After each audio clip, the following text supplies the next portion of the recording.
I started working on children's books about 9 years ago, and as you heard, I have 9 books published, 6 of which I wrote myself. Before that, for about 17 years, I was a staff artist at the Seattle Times.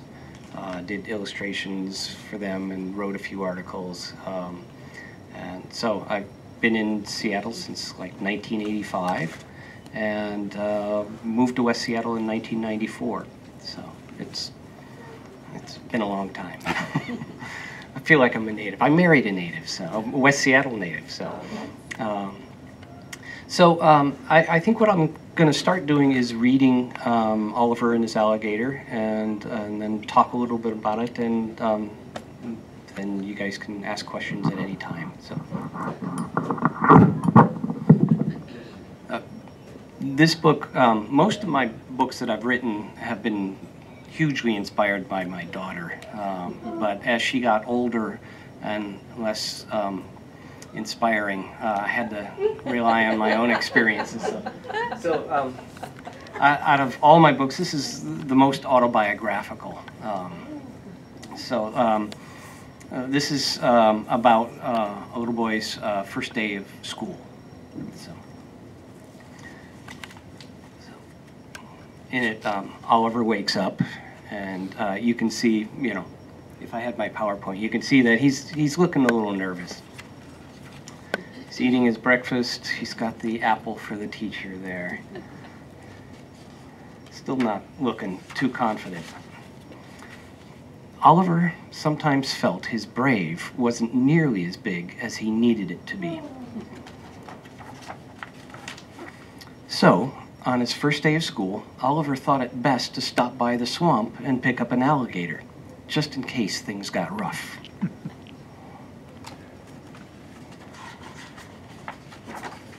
It got rough right away.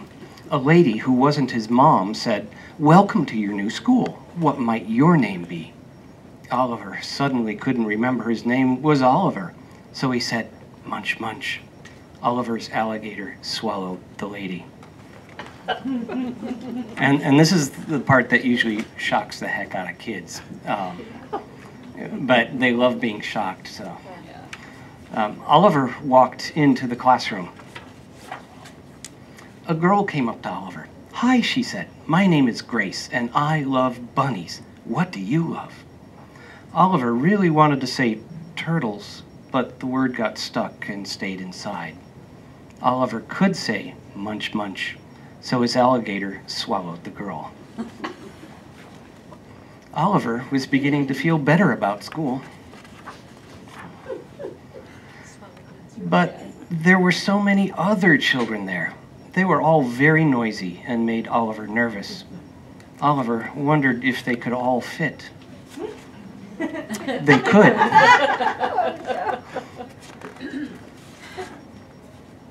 It was certainly much quieter now. Oliver sat down.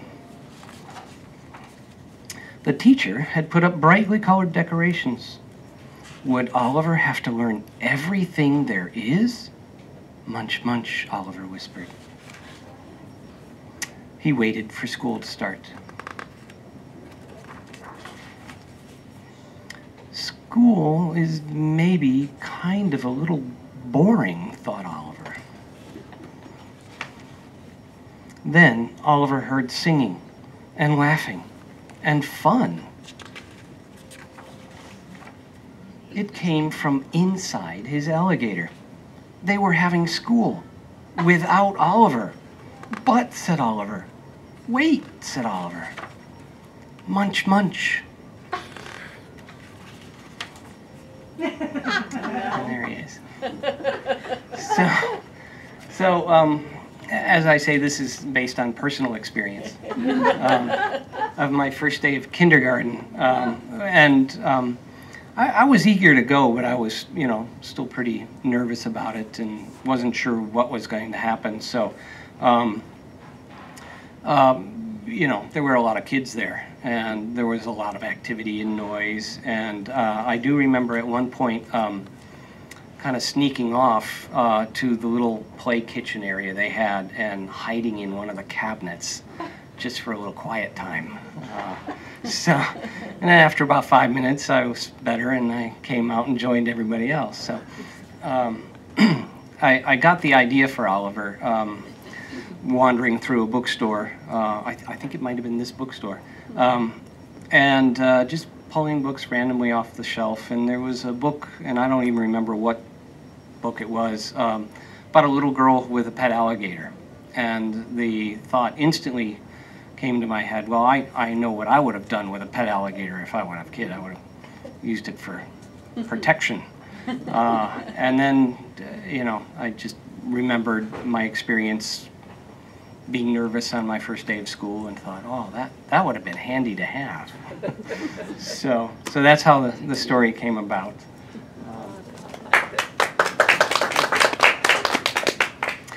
So it's a tremendous honor to be able to write for children.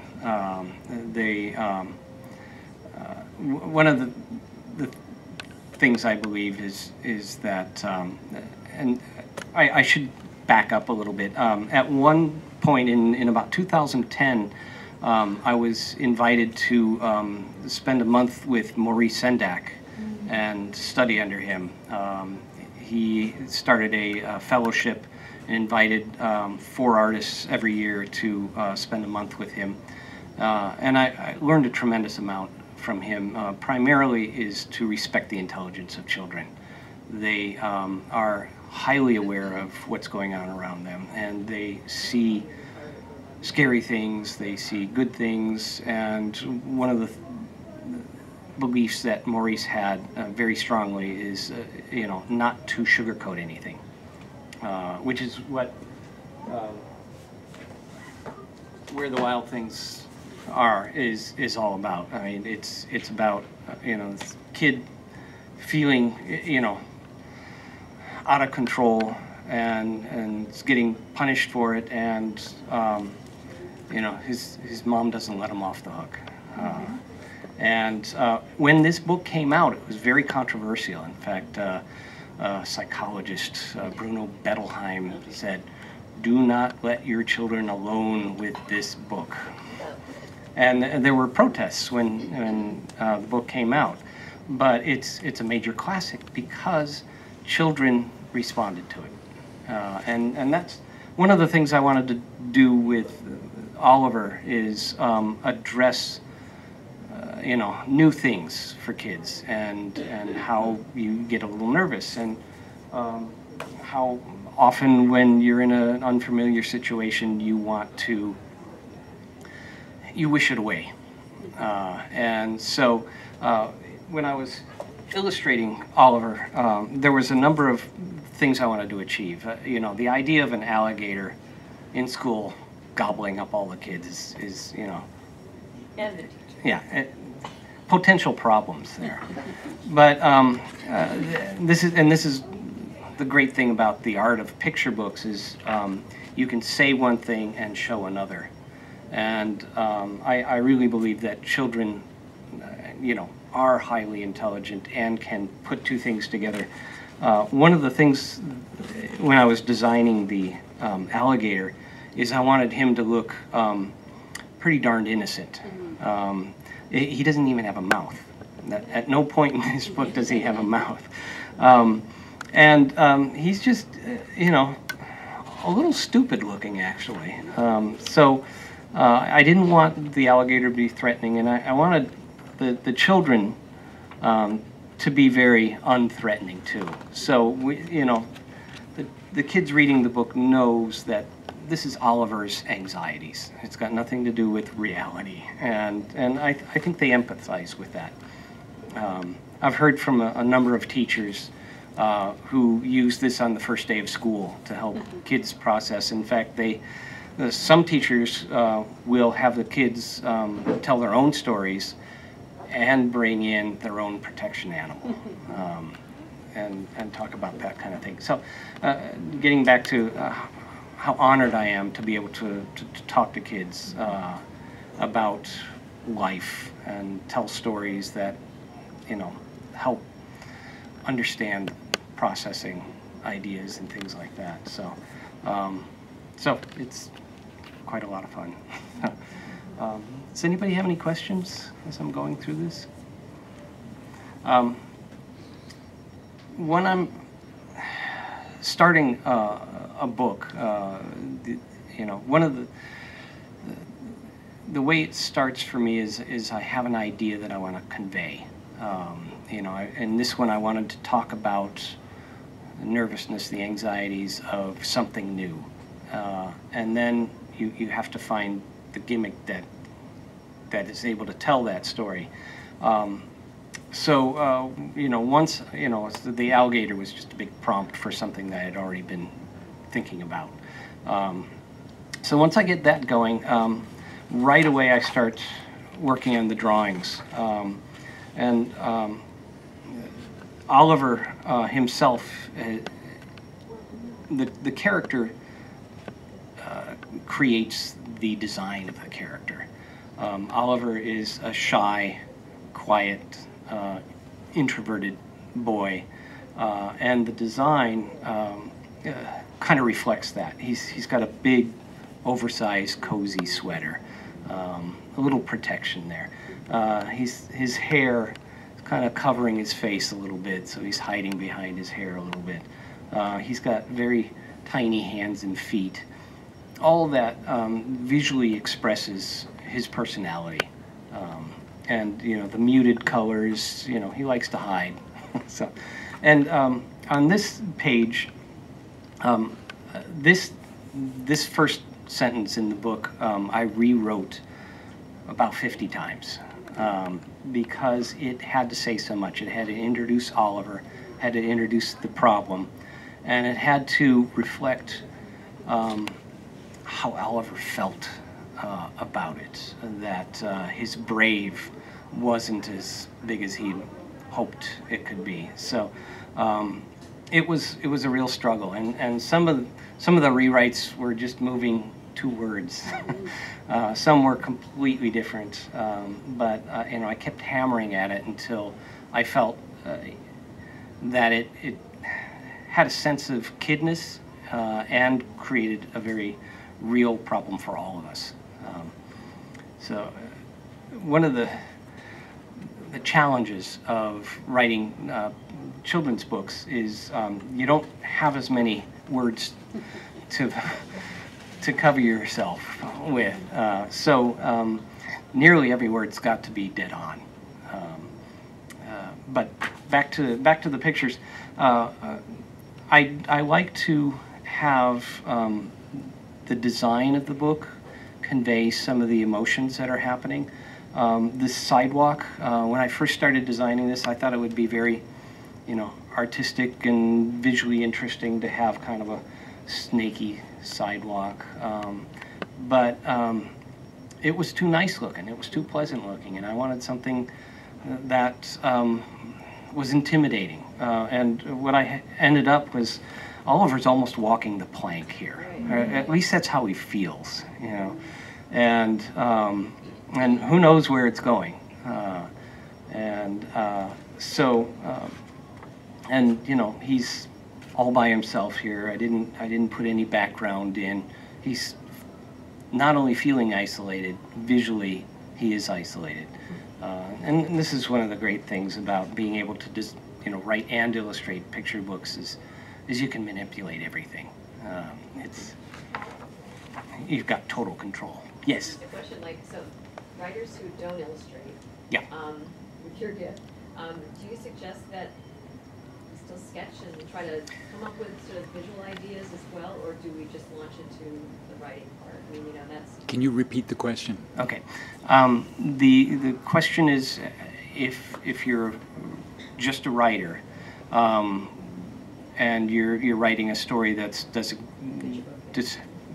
designated to be a picture book, whether you make visual notes or submit sketches, and I think it's fine and usual for the author to submit sketches.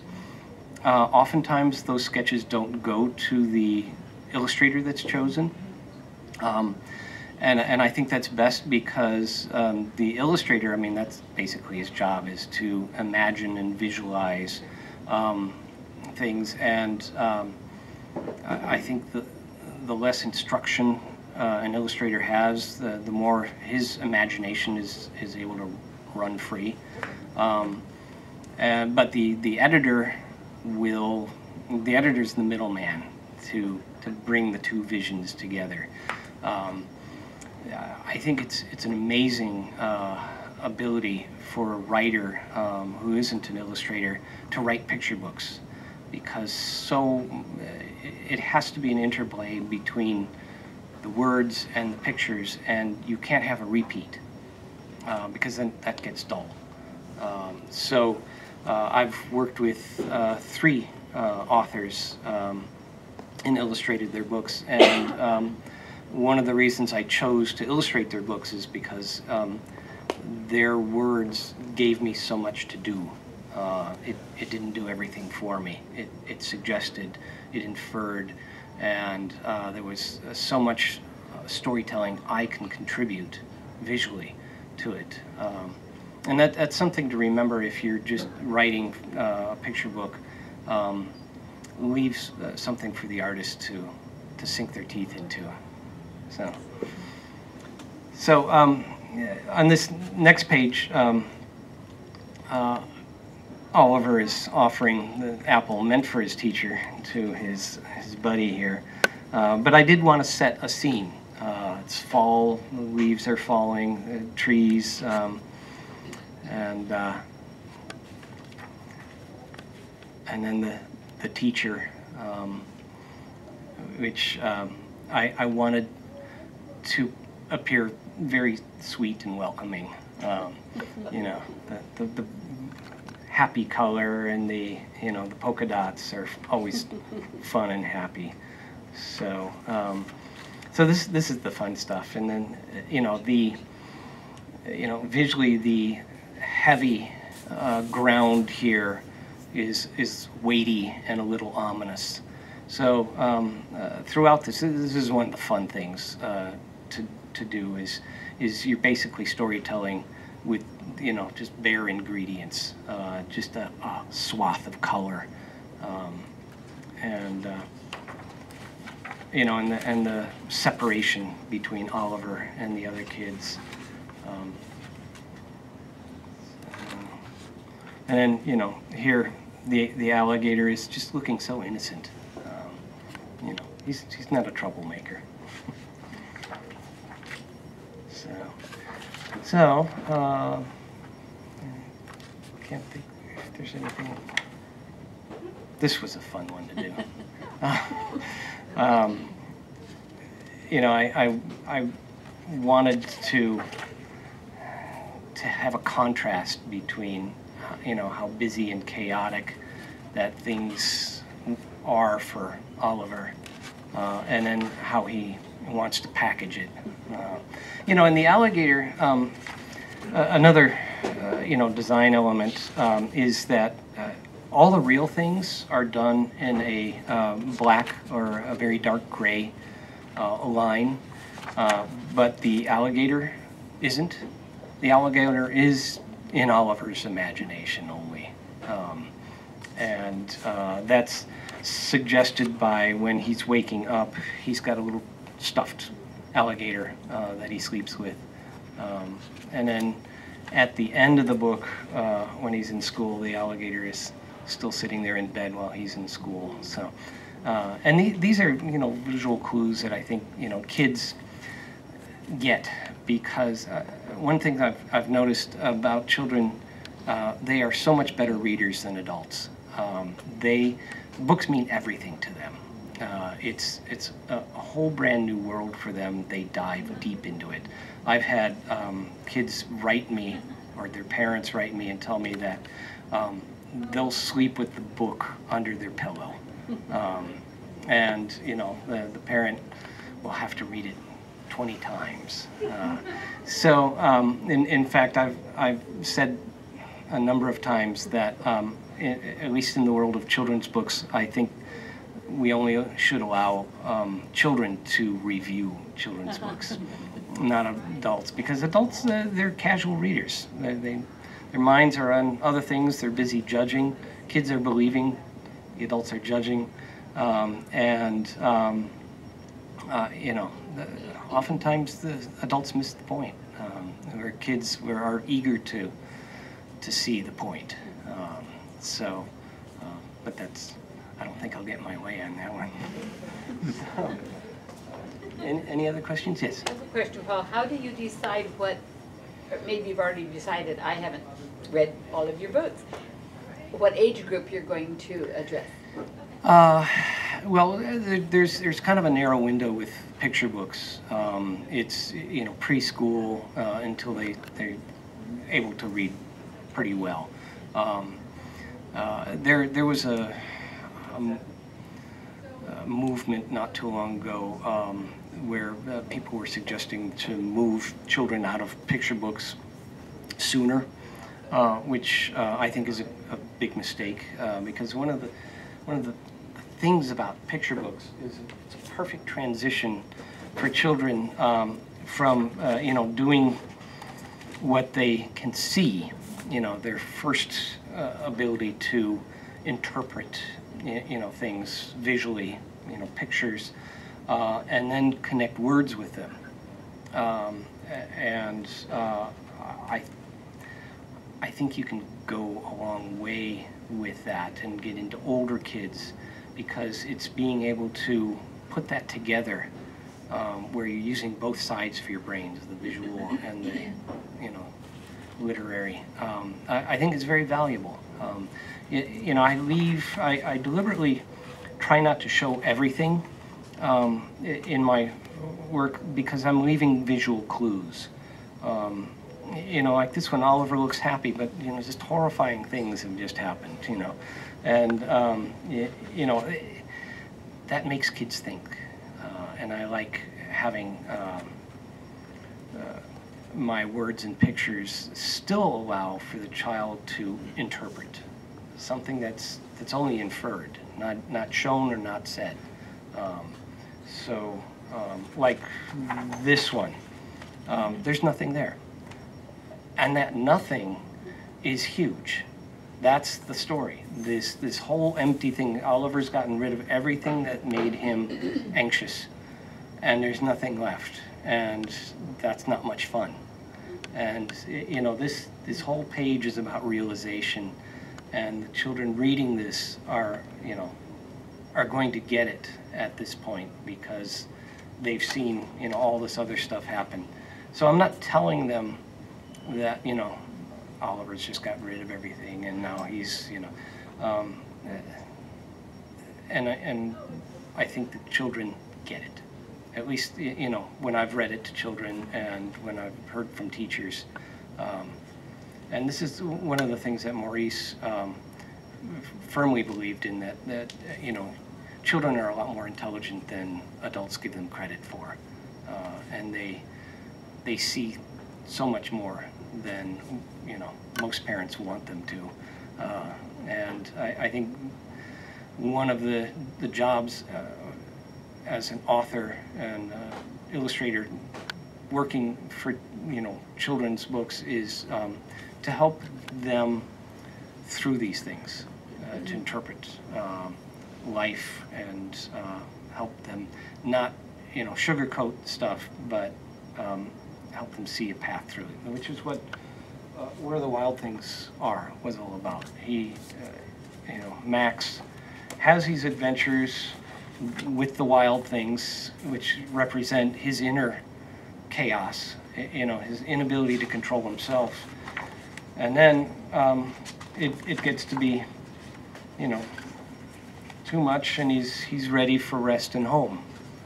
So he has to leave, and they don't want him to leave, but he insists, and he learns to control his inner wildness, by staring into their yellow eyes. And so this is one of the most perfect picture books ever written. It's so substantial, it's so beautiful, and Maurice said that libraries wouldn't keep his books, bookstores wouldn't sell it. Children found it and asked for it. And it took a couple of years for this to become a big book, because it was driven by what children saw in it. So, any other questions? Yes. How has where you live inspired you? Are there any examples you can give? Yeah, I live right on the corner of Hiawatha Park, near the wading pool, and you know, being a creative artist doesn't always come easy. You know, basically coming up with stuff out of nowhere, and when I get stuck, often I'll just, you know, put my shoes on and walk out the house and take a walk in Hiawatha Park, or all the way down to Schmid's Park. And I remember specifically one book I was working on, Amy Krauss Rosenthal's The Wonder Book. And there was a page I had to work on, and there was a lot of stuff going on. There was a lot of kids, and they were all saying different things. And I said, how am I going to unify this? Or, you know, so it's not just a page of chaos. And I was stuck, so I went out and I took a walk, and I was looking at the wonderful big trees in Hiawatha Park, and I thought, that's it. I'll have them all sitting in a tree. And just, you know, turned around, ran home, and sketched it out, and sent it to my editor, and it's in the book now, one of the trees from Hiawatha Park. So yeah, you know, I think West Seattle is just a wonderful place to live. It's, you know, it's got everything. You know. So, yes. Speaking of your publisher, Disney Hyper, how do you pronounce? Hyperion. Hyperion. Is yeah. that the Disney we all know and love?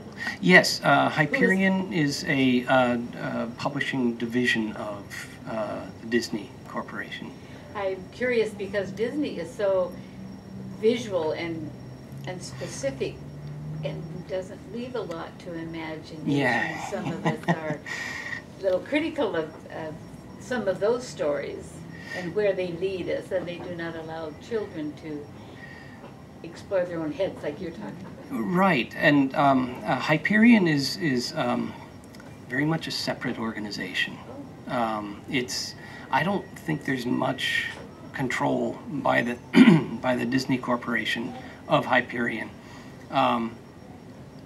But one of the, you bring up an important point, because one of the things that I was a little concerned with is when ebooks started coming in, and then especially enhanced ebooks where things move. And I thought, you know, what makes this different from watching a cartoon, where the story is told you, the story is shown you, and one of the beautiful things about picture books is it's engaging. The child has to work in order to get the story out of it, which, you know, is good for the mind. A number of my books have been converted to ebooks, and I haven't seen any of them. But I hope that, you know, most parents still continue to buy actual paper books that you have to work for. You have to turn the pages, and you have to read the thing, and you have to interpret what the words are saying and what the pictures are showing. I think it builds stronger brains. So, yes? What was the first thing that you drew that made you kind of turn and say, this might be something I want to do? Or illustrations, like what kind of started you in the path? I brought up a couple of books. These two books, yeah. This book in particular, I had this when I was a kid, and the illustrations are perfection. I remember clearly looking at this book, and it's just lovely, just absolutely lovely. Every line is perfect, and I realized that when I was a kid. you know, and the space and the blackness of the ink, and this book was one of the things that made me want to become an artist. That just made me love being able to draw things. So you know, in fact, I should introduce my parents. My parents, Alan and Nancy Schmid. I'm a fourth-generation artist. My dad was a commercial artist for many years and a fine artist. And my grandfather, in fact, I brought an easel here, and I didn't realize until I had it in the car that this is some of my grandfather's work, who is a fine artist and in advertising. This is an old billboard for Standard Oil, I think. And my great-grandfather was a watch engraver from Switzerland. So, and my daughter is an artist. So it's in the blood. Yeah, I didn't know what else to do. But your question was, you know, what inspired me to go into children's books? What did what did you first draw? So, like, here you're inspired by books and you're influenced through childhood.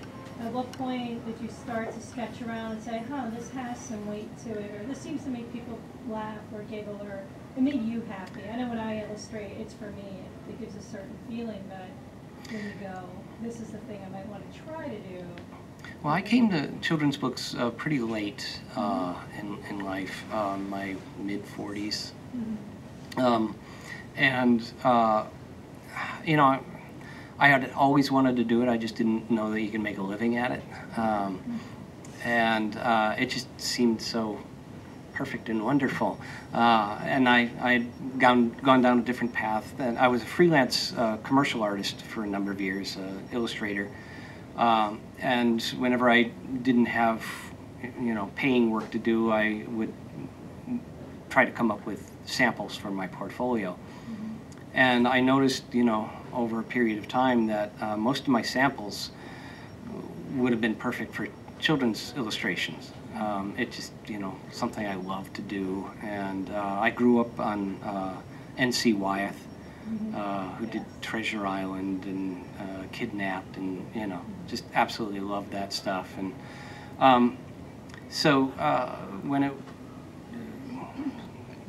it was time to leave my job at the newspapers were declining, and the job was getting smaller, and there were layoffs, and I thought, oh, it's time to get out. So I had made a contact with an agent, literary agent, a little bit before that, and I contacted him, and he said, yeah, I'll work with you. So it was kind of a gradual process, but I think I've always been drawing stuff that would tell stories, stuff that would make, you know, great illustrations for kids' books. So, yes. You mentioned getting feedback from the editors as adults, but do you also show your drafts to kids and get their reaction as part of your process? When I first started out, my daughter was, you know, picture book age, you know, 5, 6, 7. She is an artist in her own right, and but she's also very articulate about what she likes and does not like. You know, I would call her up and I'd say, you know, what do you think of this? And I'd get this amazingly clear and articulate response. And so eventually I started paying her, because we could never get her to do her chores. She had no interest in, you know, chores or money. But I thought, well, you know, I value her input. So I'd get her opinion on my work, and then I'd give her $1 and she'd be happy, and, you know. So, the process of putting together a picture book, including the editor and the author, I generally get a manuscript from my agent, sent through my agent, and oftentimes all the author's notes and the visual notes are left off. Sometimes they're left on, and I ignore them because I don't want to be influenced, and I'll replace influenced with contained by other preconceived ideas. I want my imagination to fly, because I may see things in a completely different way, or it may combine. The last book I finished illustrating was Laurie Thompson's My Dog is the Best, and I got the manuscript, and instantly I fell in love with it, and reading it, and I thought, you know, oh, this is great. And then I said, wouldn't it be funny if the dog was doing this? And then I read the notes, and it was exactly what I was thinking. So, when I've been, when I read the manuscript and I decide that it's a book I want to illustrate, it takes about 6 months to illustrate a book, from the initial sketches until sending off the final bit of art, finished art. So you spend a lot of time on it, and you want something that you'll love for 6 months, or even love better when you're done with it.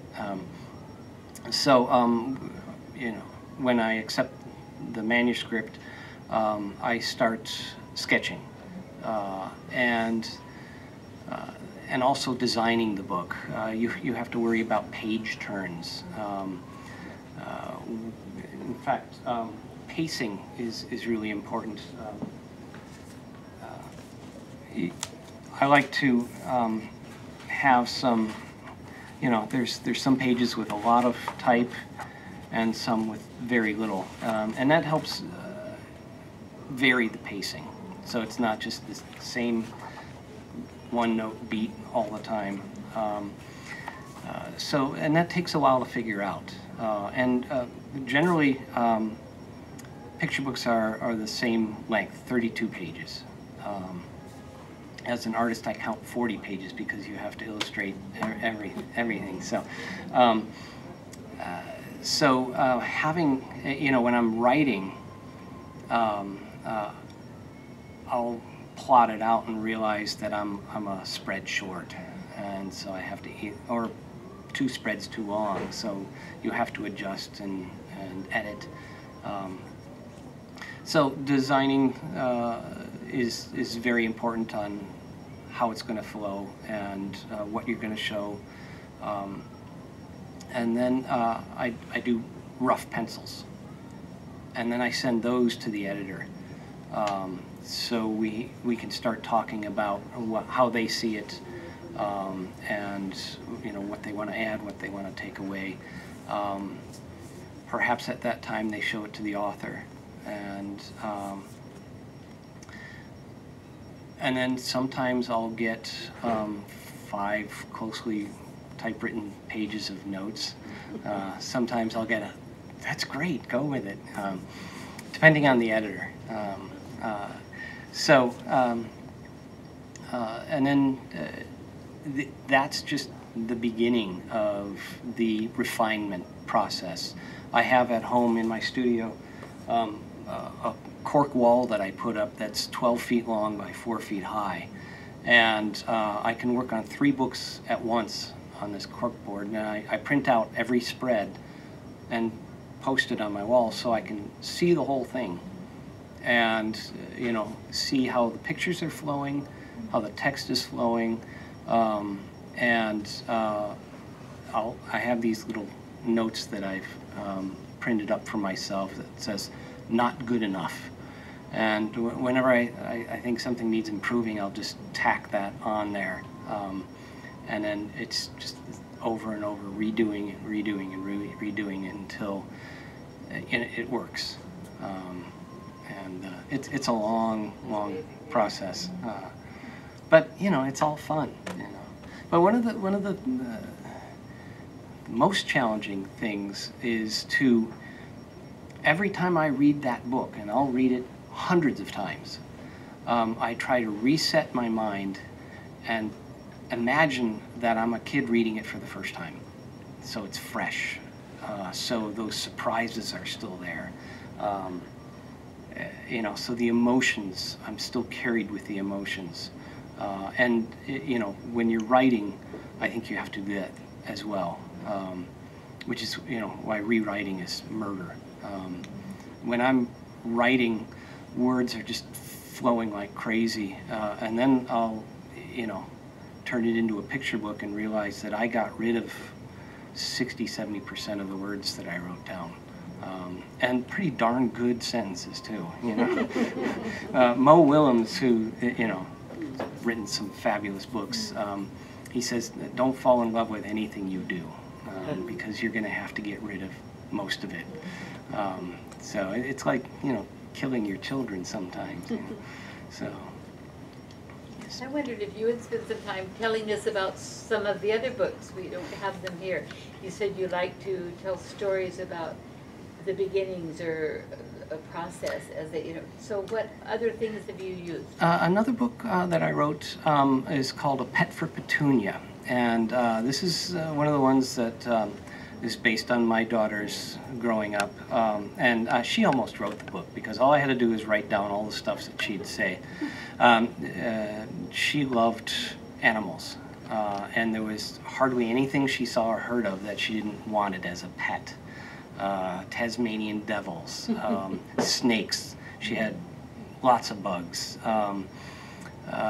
tigers, and then somebody gave her a little stuffed skunk, and she thought it was so cute she wanted a pet skunk. And so one of the amazing things is how joyously passionate she was about. There was one time she wanted a parrot, and she had a stuffed little parrot, and she said, look, I'll show you I can take care of this. And she was just this little thing. And so she you know, put the parrot on her floor in her bedroom, and she had a little toy shopping cart. She took the basket off of that, turned it upside down and over the parrot, and she had a plastic cracker, and she put it in the cage. She says, you watch, I'm going to take care of this, you know, parrot, so I can prove to you that I can have this pet. And of course she forgot about it right away. But you know, what I wanted to write about was the passion that children have for things, and the utter joy of wanting something so badly. She had so much fun imagining what it was going to be like having this Tasmanian devil for a pet. And oh, she wanted me to take her to Siberia and dig up dinosaur eggs out of the tundra and bring it home and hatch it. And she said, don't worry, if it's a velociraptor, I'll train it not to eat us. So the book, A Pet for Petunia, is about a little girl that just loves skunks. They're so cute. They have big black eyes. They have cute little noses. They have stripes. And the book is basically about her trying to convince her parents to let her have a pet skunk. And of course, you know, at some point in the book they say no. And she, like most children, if not all, throws a huge fit. You know, what do you mean I can't have a pet skunk? You know, I'll die if I don't have a pet skunk. You know, you wouldn't let me have a python when I wanted one too. You know, that kind of stuff. You know, stuff that all parents hear.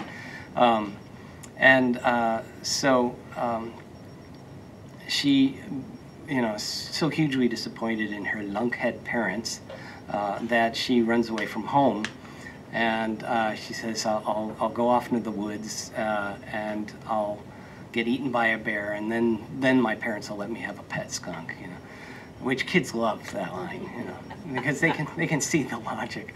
And she runs into a skunk, and you know, the odor is just horrible, and she runs home. And this is the thing about kids, is they're so wonderfully resilient.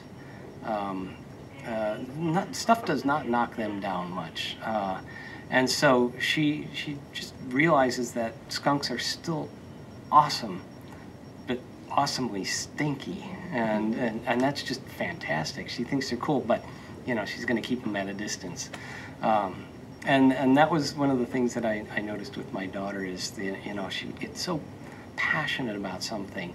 But, you know, as soon as she realized that wasn't going to happen, she moved on to the next thing. And what a wonderful thing to have. I wish I had more of that resilience, you know.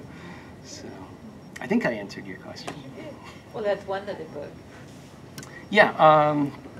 Let's see. One of the other books that I wrote was Hugs from Pearl. And it's a story of a little girl, porcupine, that loves to hug. And it, of course, doesn't work out too well for her friends, who are other little animals. And A Pet for Petunia came from a sketch that I had done for the first book I illustrated, called The Wonder Book. And The Wonder Book is almost like a Shel Silverstein thing. It's a bunch of poems, palindromes, riddles, and I just did incidental sketches for it. And one of the little sketches that I worked on was this little porcupine running with a balloon. And you know, so the balloon's kind of bouncing around, and I thought, oh, this is funny, because, you know, the balloon's not going to last long. And it ended up not being room for it in the book, so I tacked the little sketch up on my wall. And as I was working on something else, the more I looked at that sketch of the little porcupine running with the balloon, and he's all happy, and he's got this balloon, and I kept going, oh, that's so sad. And, you know, I felt so bad for this, you know, little boy porcupine. I said, okay, I just got to write him out of this in problems. So I started writing a story called Perfectly Percy, about a little boy porcupine that loves balloons. And the story went really well, and I sent it off to my editor, and she said, okay, I'm you know, going to try to sell this to the publishing house. And as they were deciding on that, I went to my daughter's school to pick her up from school, and she had a friend named Pearl, who was the huggiest kid I've ever seen in my life. And I'm trying to get back to work, and I'm waiting for my daughter to get her stuff and come home with me, and Pearl's hugging her, and, you know, and I just looked at those two, and the thought popped in my head, and I said, boy, that'd really be rough on Pearl if she were a porcupine. And I thought, oh, that's a good one. so I rushed home and wrote a story about a little girl porcupine that loved to hug, and it wasn't working out, so she had to fix her problem. She had to make it work for her, because she wasn't going to give up giving hugs. And that's kind of what the Percy story's about. He loves balloons. It's not working for him, so he works to make it work for him, because he's not going to give up his love for balloons. And both those stories, the theme for me for those is to keep pursuing what you're passionate about. Keep pursuing what makes you happy. So both those books got bought and published, and they're cute books. So, any other questions? Before you end, are you going to draw? Oh, yeah. Yes. I'll start with Oliver. And I need a cheat sheet, because it's not that easy to remember. So Oliver, well, I'll just start drawing. He starts with a little triangle head, and little eyes. He's got a little tiny mouth. Oliver's features are very small, because, you know, he's trying to hide. So, and then there's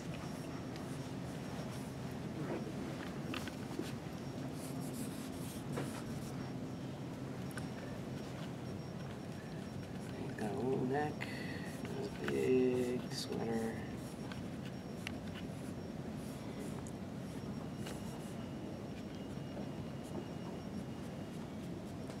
This is the fun part. I love the sweater texture. Got little triangle feet, little tiny hands, which you create problems every time you design a character. I realized that I wasn't going to be able to have Oliver play sports because he can't grab anything with these little short arms, and so you worry about these things when you're developing this stuff. But you know, whatever. So there's Oliver. And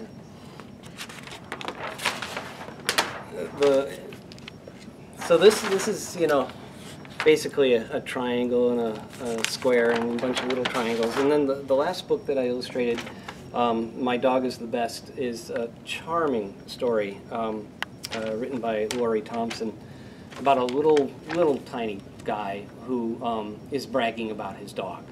You know, my dog can do this, my dog can do that. And throughout the whole book, the dog is actually just napping.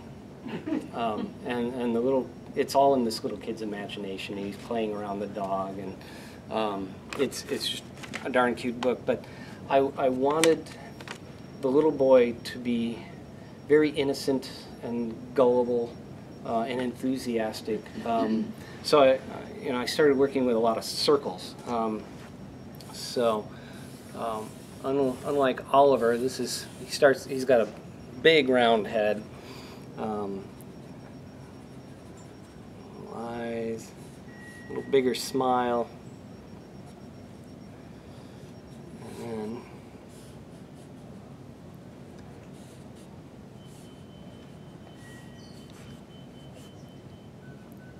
oops. And he's got overalls on. He's a real little kid, so big ears. And not much hair because he's just a little guy. So a little, you know, a little different style here. But the porcupines.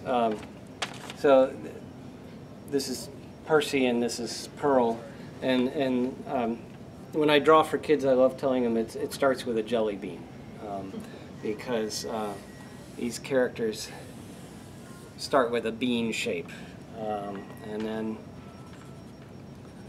little eyes, cute little nose.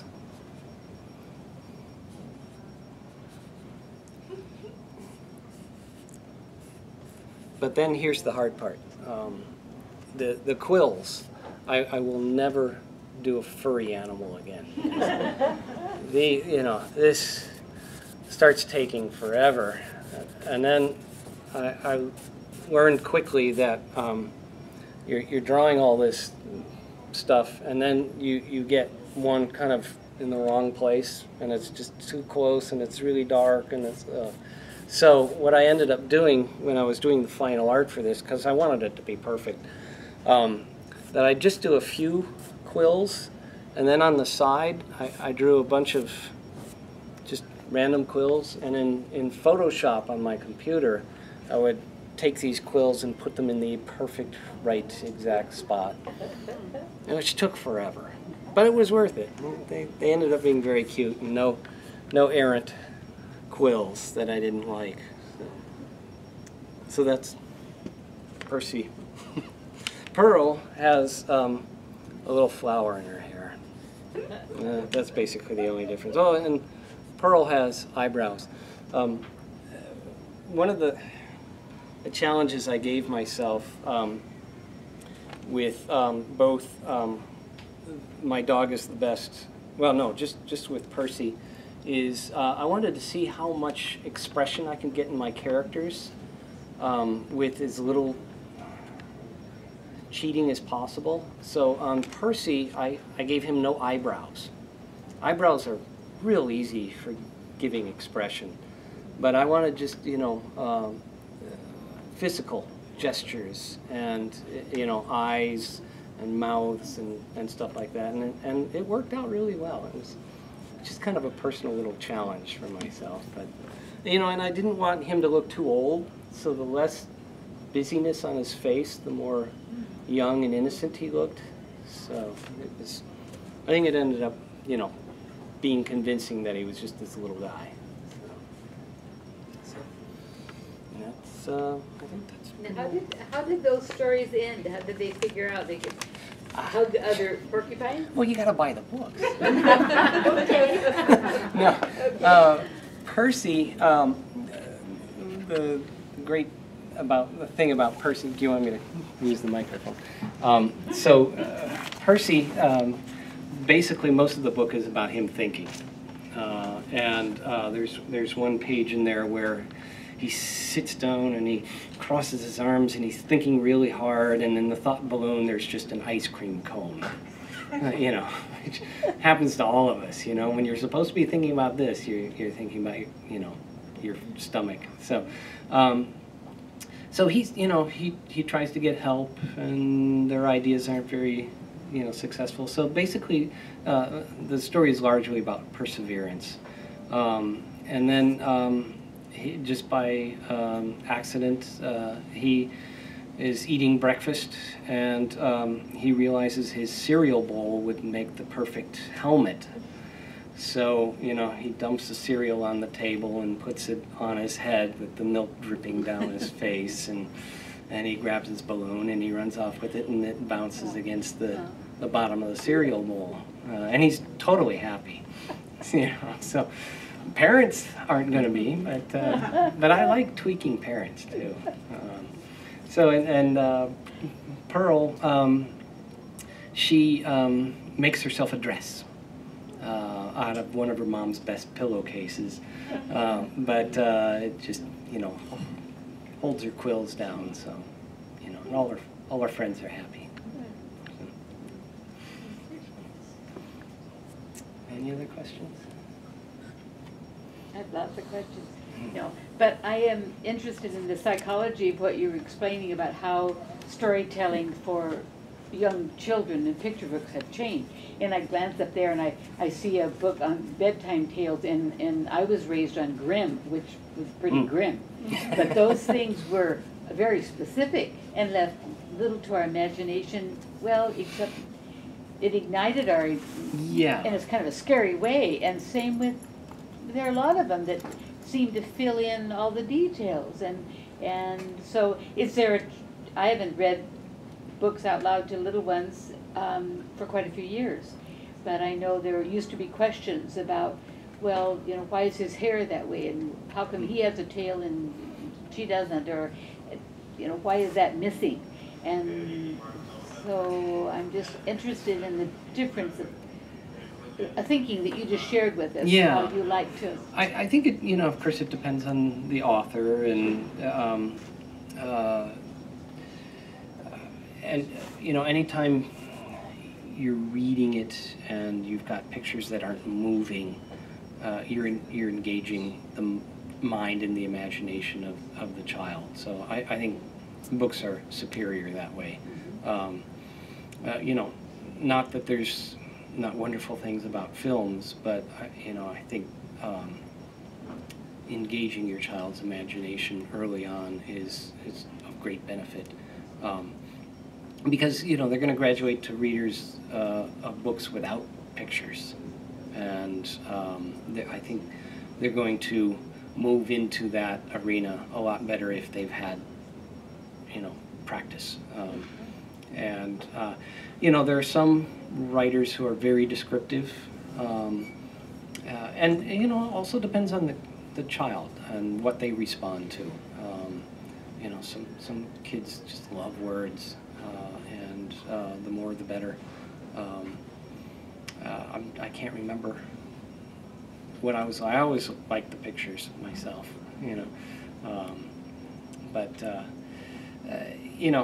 that's why we have so many wonderful books. You can go through with your child and find out what excites them. I had a friend when I was growing up that was very much a scientist. And he always wanted nonfiction, and he was an expert on moths at the age of 5. Knew the Latin names and all this kind of stuff. So, whatever works for you. You mentioned having showing me, editor, your illustrations. Mhm. And it made me wonder if you show the author illustration. The author gets to see the sketches before I go to final.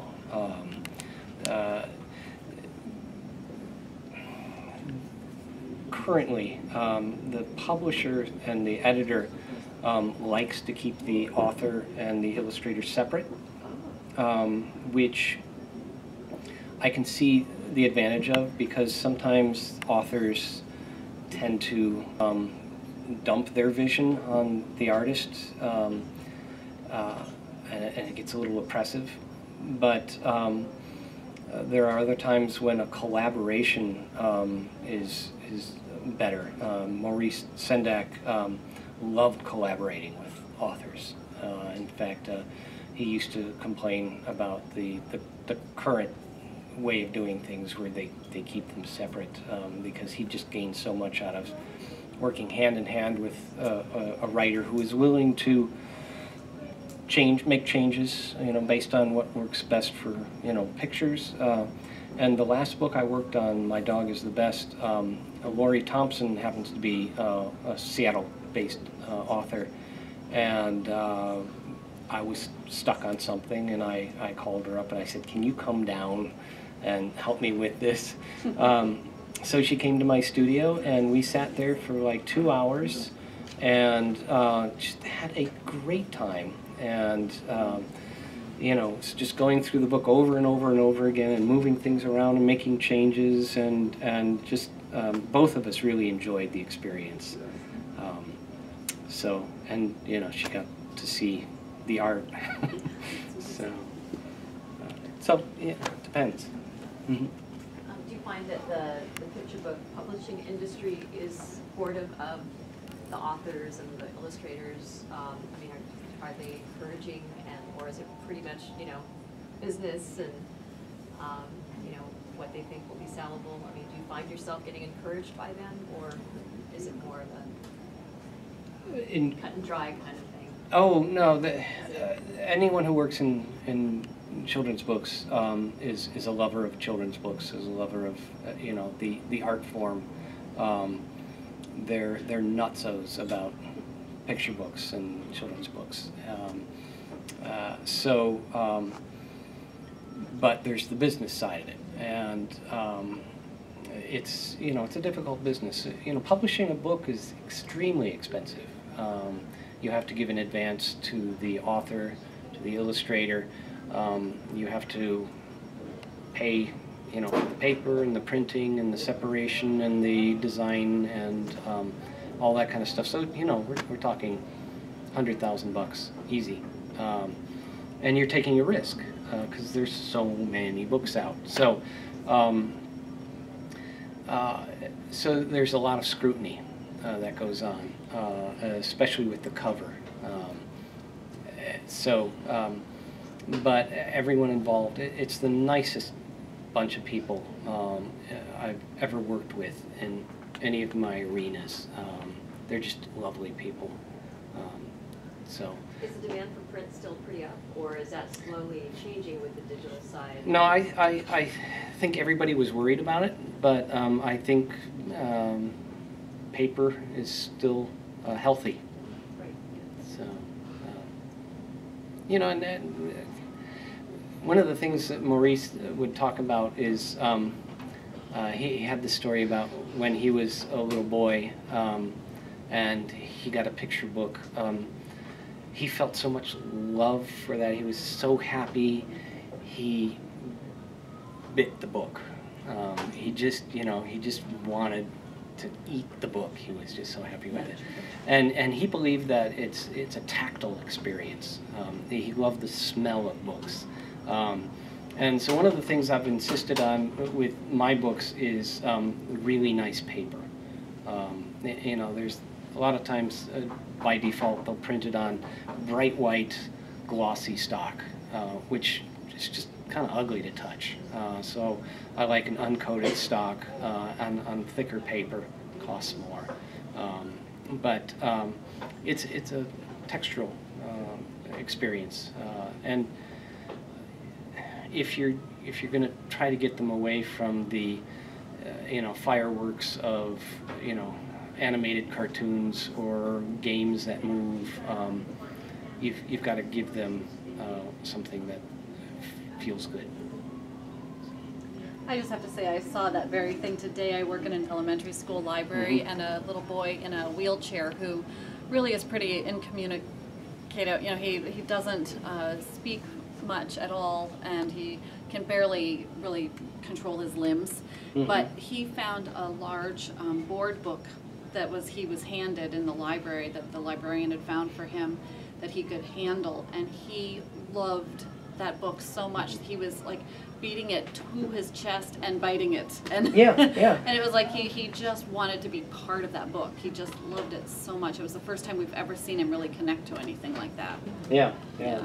As I mentioned earlier, I've had parents write to me and say that their daughter's insisting on sleeping with the book. Mm-hmm. So, and kids, it's new for them. It's fresh. They're very intense beings, and this stuff matters to them. Mm-hmm.